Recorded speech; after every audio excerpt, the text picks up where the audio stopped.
API is the acronym for Application Programming Interface, which is a software intermediary that allows two applications to talk to each other. Each time you use an app like Facebook, send an instant message, or check the weather on your phone, you're using an API. Hey guys, welcome to my channel. In today's video we will learn what API is. When you use an application on your mobile phone, the application connects to the internet and sends data to a server. The server then retrieves that data, interprets it, performs the necessary actions, and sends it back to your phone. The application then interprets that data and presents you with the information you wanted in a readable way.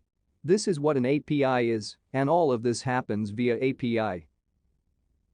Imagine you're sitting at a table in a restaurant with a menu of choices to order from. The kitchen is the part of the system that will prepare your order. What is missing is the critical link to communicate your order to the kitchen and deliver your food back to your table. That's where the waiter, or API, comes in.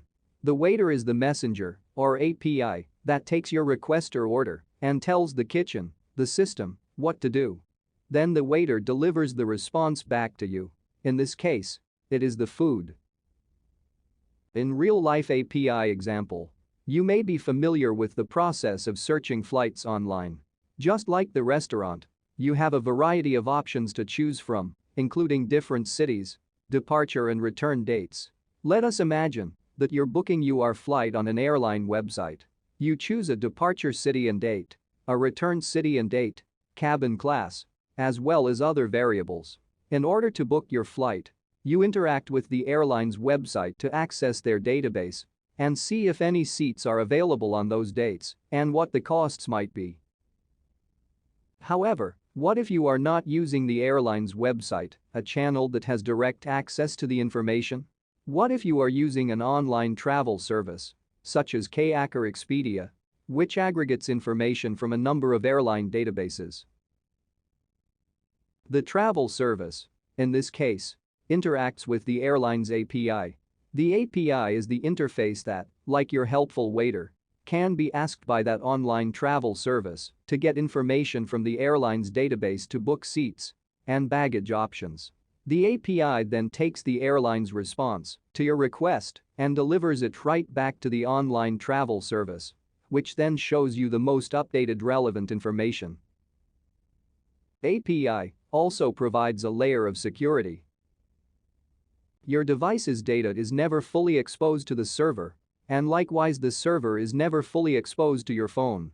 Instead, each communicates with small packets of data, sharing only that which is necessary, like ordering takeout. You tell the restaurant what you would like to eat. They tell you what they need in return, and then, in the end, you get your meal. Types of APIs. There are many types of APIs for operating systems, applications, or websites.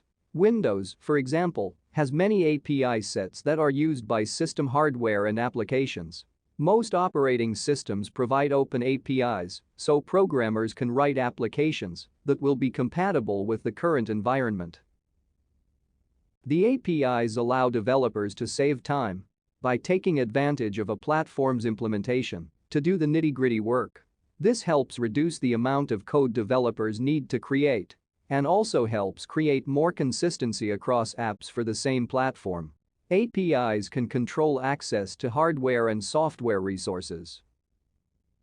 Thank you for watching this video, and don't forget to give a thumbs up.